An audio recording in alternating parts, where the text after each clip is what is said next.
Hello guys, in this video I am going to show you how you can locally install OpenCodeInterpreter 7 billion parameter model on your local system in Windows.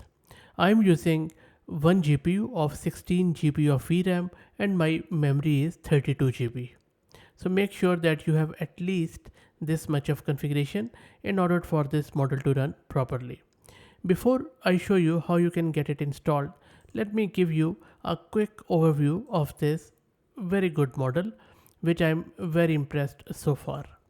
Open Code Interpreter is a family of open source code generation systems designed to bridge the gap between large language models and advanced proprietary systems like the GPT-4 Code Interpreter. It significantly advances code generation capabilities by integrating execution and iterative refinement functionalities. This model is backed by a very thorough research and it really integrates code generation with lot of refinement. If you look at the paper which has been shared by the creators of this model, this tells you a very thorough research behind it. One of the core concepts is the code feedback. In the development of code feedback, the researchers have meticulously crafted their dataset known as code feedback to train the open code interpreter with a focus on specific criteria that ensures the dataset's effectiveness and relevance to real-world coding challenges. Code feedback is distinguished by its inclusion of diverse and challenging queries derived from actual coding tasks, and we will also see and use some of those queries in our demo of this model after installation. This diversity is crucial as it ensures that the dataset covers a broad spectrum of problems, providing both variety and complexity. Moreover, the dataset adopts a multi-turn dialog structure, enhancing its utility by incorporating execution feedback, such as outputs at diagnostic from compiler, alongside human feedback, which includes additional guidance or instructions from the user. This structure is pivotal in simulating real-world coding scenarios where iterative feedback and adjustments are common. The creation of code feedback involved a comprehensive approach. If you look at this diagram in front of you, this employs five distinct methods to gather and curate data. This multifaceted approach was designed to fulfill the dataset's three key criteria: the incorporation of diverse real world queries, a structured multi-turn dialog format, and the interleaving of text and code responses to offer a comprehensive solution to coding queries. The sources of their queries were twofold, comprising a variety of open source datasets and coding challenges from platforms like LeetCode. This combination ensures a rich and varied dataset that accurately reflects the nature of coding tasks encountered by developers. And there is a lot more information around it. I'm not going to go into the whole detail, but if you look at it, it is quite interesting and very much according to the real world scenarios. Okay, now enough theory. Let me now show you as how you can locally install it on your Windows system. For that, the tool which I'm going to use it is called as LM Studio. Go to the LM Studio's homepage, type Open Code Interpreter, press enter, and you will see that there are a lot of quantized versions available. I have already downloaded the Q8 from this brittle Wiz 12, so hats off to him for creating this quantized version, and it is already downloaded. Click on this folder icon to see the file is there. It is there, and now click on these three dots in the left hand side, and I have already loaded the model as you can see here. Awesome. Okay, and once you have it, you can start chatting with it. Let me bring it down a bit so that you can see more. Now the first question I'm going to ask it is a very simple one, that write a Python program to reverse a list. Let's see what it does. There you go. How cool is that? Okay, so this looks great, pretty easy. Let's go with few other prompts.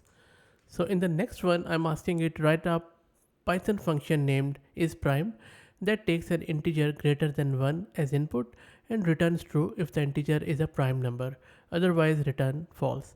Additionally, provide a brief explanation of how the function works. Yep, isPrime is, how cool is that? And then explanation. Look at the response, and then it is also giving us the reasoning. How awesome is that? Beautiful. I think if you look at the code, and let me scroll above a bit, this is a code and spot on, beautiful code. And then I'm loving this reasoning, and read at the end that this implementation does not handle negative integers or values less than or equal to 1 as specified in the function. Amazing stuff.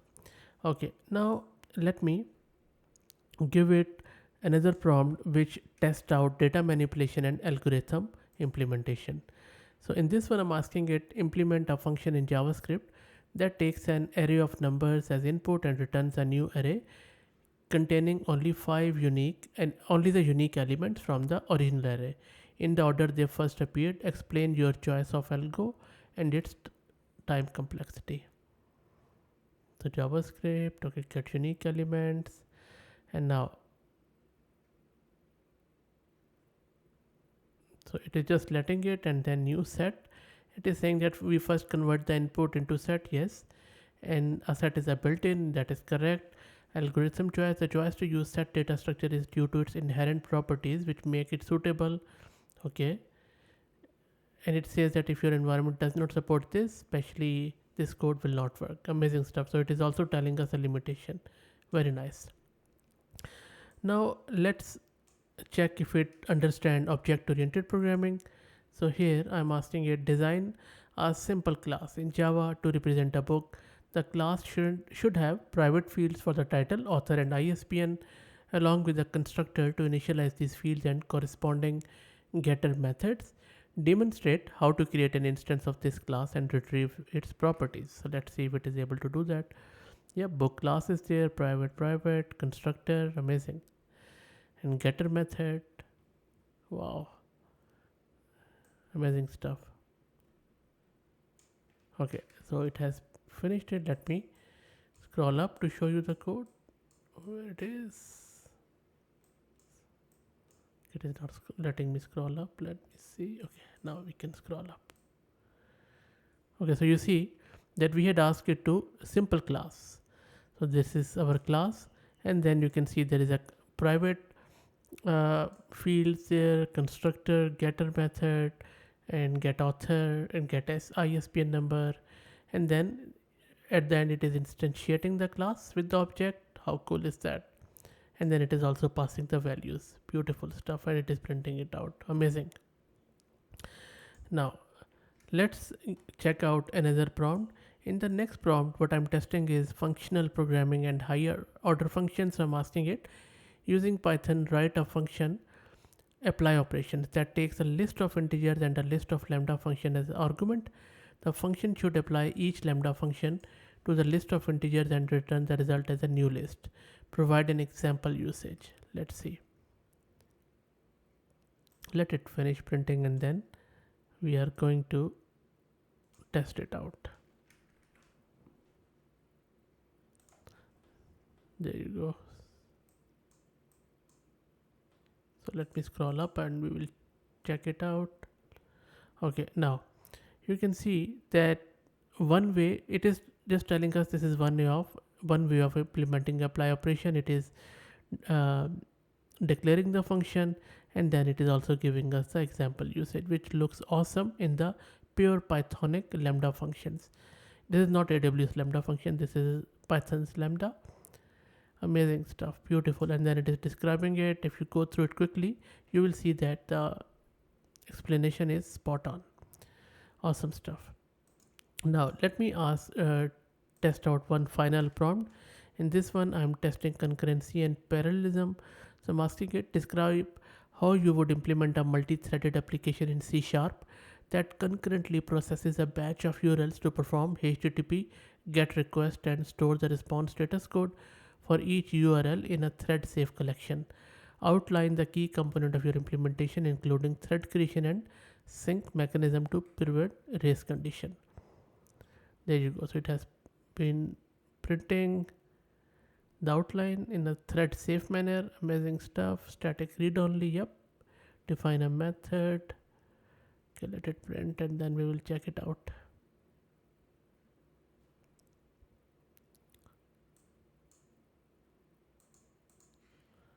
So if I check it out, you can see that this is a safe thread and the concurrency management is awesome there. You look at this uh, Java, C sharp function.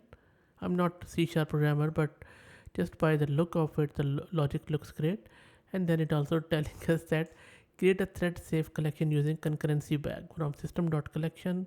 Okay, pretty impressive. So if any one of you is a C sharp developer, please look at this code and tell us if it has done it rightly or not. And I could go on and on, but I think this is pretty much enough to tell us the awesome performance of this model. Try it out, let me know your thoughts. I'm very impressed, and I think I'll create another video where I'll be testing some of the analytical prowess of this model to see how it goes, because if it is competing with GPT-4's Open Code Interpreter, then it should also do some of the data analysis, I believe. Anyway, but let's see. That's it, guys. I hope that you liked it. If you have any questions, concerns, or anything, please share it in the comments. If you like the content, then please consider subscribing to the channel. And if you're already subscribed, please share it among your network, as that helps a lot. Thanks for watching.